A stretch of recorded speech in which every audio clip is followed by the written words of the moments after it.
नमस्कार दर्शक बंधु आज हूँ बुधवार दिन डिसेम्बर मास 3 तारिख। आसतु जानिबा आज संपूर्ण खबर आउ देश दुनियार सबु बड़ खबर उपरे नजर पकाइबा।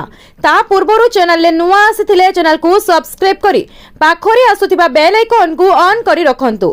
तबे आसतु आज गुरुत्वपूर्ण खबर गुडी को उपरे नजर पकाइबा। आज प्रथम खबर रही अष्टम वेतन डीआरडीए उपरे संसद रे बड़ घोषणा 1.25 कोटी कर्म पेंशन भोगी कर्मचारी सबुठु बड़ टेंशन दूर कले सरकार। देशव्यापी प्राय 1.25 कोटी पेंशन भोगी कर्मचारी अष्टम वेतन कमिशन को अपेक्षा करिसेंती। केंद्र सरकार एही वर्ष प्रारंभ रे एहा घोषणा करथिले एवं वर्ष शेष हेबा पूर्वरु कमिशन गठन करथिले। सप्तम वेतन कमिशन 10 वर्षर कार्यकाल 2025 रे शेष होईछि एवं कुहाଯାଉଛି जे अष्टम वेतन कमिशनर वेतन गठन 1 जनवरी 2026 रु गणना कराजिबो। तथापि एहार कार्यान्वयन रे अधिक समय लागि पारे। कमिशन केंद्र सरकार को तांकर सुपारिश दाखल करिबो, जहा विचार करबा परे सरकारी कर्मचारी एवं पेंशन भोगी को लाभ देबो। तथापि गत किछि मास धरी आलोचना चलीछि जे अष्टम वेतन कमिशन महंगा भत्ता को मूल दरमा रे मर्ज कराजिबो। अन्य पक्षरे लक्ष लक्ष पेंशन भोगी एवं पेंशन भोगी संघ चिंतित थिले जे एहा सेमानकर पेंशन पई मध्य प्रयोज्य हेबो, अर्थात डीआर को मूल पेंशन ले मर्ज कराजिबो। वर्तमान केंद्र सरकार संसद रे एही चिंता को दूर करिसेंती। परवर्ती खबर अछि कृषकक पई खुशी खबर 6000 रु बढ़ी 9000 मिलिबो टंका। जानतु केबेठु प्रति वर्ष संसद रे उपस्थापित केंद्रीय बजेट को देशर लक्ष लक्ष चाषी उत्साहर सहित अपेक्षा करती। कृषि खर्च एवं मुद्रास्फीति वृद्धि मध्य चाषी माने सावरदा सरकार ठारू अतिरिक्त आश्वस्ति आशा करती। सांप्रतिक रिपोर्ट अनुसार आगामी केंद्रीय बजेट चाषी मुहरे हस फुटाई पारे। केंद्र सरकार एहार सबुठारू महत्वाकांक्षी योजना मध्यरु गोटिए प्रधानमंत्री किसान सम्मान निधि योजना परिमाण रे एक उल्लेखनीय वृद्धि करने को विचार करथिबा चर्चा हेउछि। गणमाध्यम रिपोर्ट अनुसार जदि सबकिछि योजना अनुसार हुए तेबे चाषी मानकु वार्षिक सहायता 6000 रु 9000 किंबा ताठारू अधिक वृद्धि पाई पारे। जदिओ जनसाधारण फेब्रुआरी 1 रे बजेट भाषण सुनंती, किंतु प्रस्तुति मास पूर्वरु आरंभ हुए। केंद्र सरकार आगामी आर्थिक वर्ष 2026 रु 27 पई बजेट प्रस्तुत करिवार लंबा एवं जटिल प्रक्रिया आरंभ करिसेंती। एहार अर्थ मंत्रालय द्वारा परिचालित एक बहुस्तरीय प्रक्रिया। अगस्त सेप्टेम्बर रे बैठक आरंभ हुए। नीति आयोग, प्रासंगिक मंत्रालय, राज्य प्रतिनिधि एवं कृषि क्षेत्रर समस्त अंशीदार सहित परामर्श करा जाए। परवर्ती खबर अछि एही सबु जिल्ला रे हेबो घन कुहुडी। पाणीपाग विभाग कला सतर्क। किछि दिन हेला पागरे परिवर्तन देखा देछि। वर्तमान राज्य रे शीत प्रकोप सामान्य ह्रास पाइथिबा बेले मंगलवार एवं बुधवार सुंदरगढ़, झारसुगुड़ा, कोरापुट एवं अनुगुल जिल्ला रे घन कुहुडी पड़िबो। एने पाणीपाग विभाग पक्षरु येलो वार्निंग जारी करा जायछि। राज्य रे वर्तमान पाग सुखिला रहिबा बेले डिसेम्बर 6 पर्यंत वर्षा नै कोनोसी सूचना दिया जाय नाही। राज्यर सर्वनिम्न तापमात्रा दारिंगीबाड़ी रे 11.5 डिग्री होइतिबा बेले पुरी रे सर्वाधिक 29.2 डिग्री रेकर्ड करा जायछि।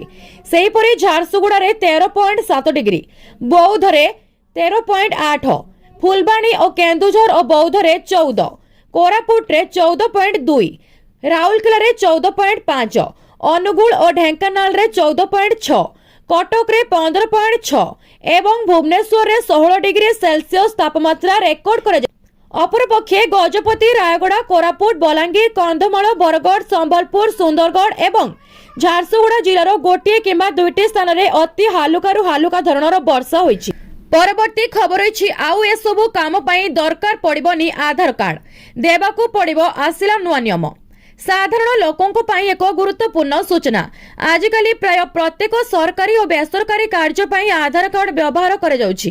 तथापि उत्तर प्रदेश सरकार एक निर्देश जारी करिसेंती, जहा आधार को आउ एक गुरुत्वपूर्ण प्रक्रिया पाई एक वैध डॉक्यूमेंट भाव में विवेचना करिबो नाही। एही परिवर्तन लोकों पाई अनेक गुरुत्वपूर्ण कार्य रे बाधा सृष्टि करिपारे। आधार व्यवहार करी जन्म प्रमाणित हेबो नाही। उत्तर प्रदेश सरकार स्पष्ट करिसेंती जे आधार कार्ड और जन्म प्रमाणपत्र किंबा जन्म तारीखर प्रमाण भाव में ग्रहण कराजिबो नाही। सरकार कहते जे आधार एक परिचय पत्र होई पारे, किंतु यह जड़े व्यक्ति जन्म तारीख को एक सरकार रेकर्ड भाव में प्रमाणित करे नाही। तेणु यह जन प्रमाण पत्र डॉक्यूमेंट भाव में व्यवहार करने भूल एवं भ्रामक हेबो। राज्यर योजना विभाग एही प्रसंग उपरे विशेष ध्यान देछि एवं जानिछि जे आधार रे रेकर्ड होइतिबा जन्म तारीख किंबा सूचना यूआई डाटाबेस रो कोनोसी प्रमाणित जन्म पंजिका आसी नाही। परवर्ती खबर अछि सरकारक ऐतिहासिक निष्पत्ति ईपीएस 95 पेंशन ले बड़ परिवर्तन। एणकी 1000 नुहे मिलिबो 7500 टंका। सारा देश में लक्ष लक्ष अवसर प्राप्त कर्मचारी सरकार एक ऐतिहासिक बरं एवं अत्यंत गुरुत्वपूर्ण घोषणा करिसेंती। कर्मचारी पेंशन योजना अंतर्गत सर्वनिम्न पेंशन एबे मासिक 1000 रु 7500 को वृद्धि करा जायछि। एही परिवर्तन पूर्वरु स्वल्प परिमाण रे जीवन यापन करुथिबा पेंशन भोगी एक प्रमुख आशा। वर्धित मुद्रास्फीति एवं दैनंदिन आवश्यकता को विचार को नहीं एही पदक्षेप को सामाजिक सुरक्षा रे एक प्रमुख उन्नति बोली विवेचना करा जाउछि। ईपीएस 95 योजना कौन? सरकारी पेंशन योजना 1995 मसीह आरंभ होइतिला। एहार उद्देश्य होछि कर्मचारी माननकु सेमानक सेवा अवधि परे नियमित आर्थिक सहायता प्रदान करिबा। एही योजना रे नियुक्ति संस्था कर्मचारी दरमा रे 8.33% पॉइंट रे जमा करे। केंद्र सरकार 1.16% योगदान करंती। कर्मचारी हाराहारी दरमा एवं मोट चाकरी वर्षर आधार रे पेंशन परिमाण निर्णय करा जाए। 58 वर्ष बयस हेबा परे पेंशन आरंभ हुए। परवर्ती खबर अछि बाहागर पई आज ही जातु अलंकार दुकान सुना सस्ता को रूपा दर भी खसिला। मंगलवार multi commodity exchange of India रे सुना एवं रूपा मूल्य पूर्व तुलन में ह्रास पाइबा देखा मिली। निवेशकों द्वारा लाभ बुकिंग एवं अंतर्जातीय बजार में सुना धातु रे सामान्य दुर्बलता जोगु एही नरमता होइतिला। सरकारी वेबसाइट अनुसार एमसीएक्स रे पूर्व लेनन तुलन में सकाल 10:24 रे 24 कैरेट सुना मूल्य 0.22% ह्रास पाई 1,30,370 प्रति 10 ग्राम होइछि, जहाँ पूर्वरु 1,30,652 थिला। सेपरि रूपा मूल्य 1,82,030 थिला, जहाँ एबे 1.61% ह्रास पाई 1,79,100 प्रति किलोग्राम होइछि। अंतर्जातीय बजार स्थिति अंतर्जातीय बजार में सुना मूल्य गत सप्ताह 6 सप्ताहर सर्वोच्च स्तर में पहुंचवा पर ह्रास पाई।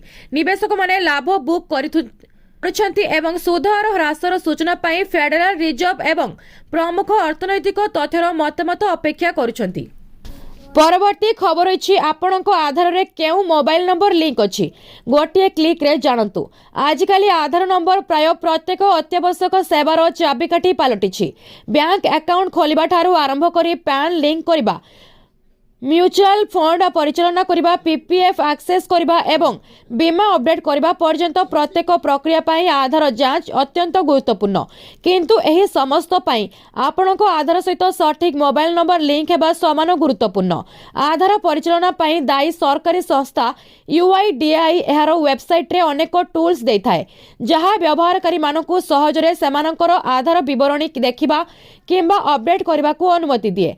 एही वैशिष्ट्य गुड़िक मध्यरु गोटे आपनकु केउ मोबाइल नंबर आपनक आधार सहित लिंक होइछि ताहा जानिबाकू अनुमति दिए। जदि आपण माने नाहंती तो जेमाने आपण आधार रे केउ नंबर पंजीकृत करिसंती किंबा या एपर्यंत एक्टिव अछि कि नाही एबे सेही सूचना अत्यंत उपयोगी।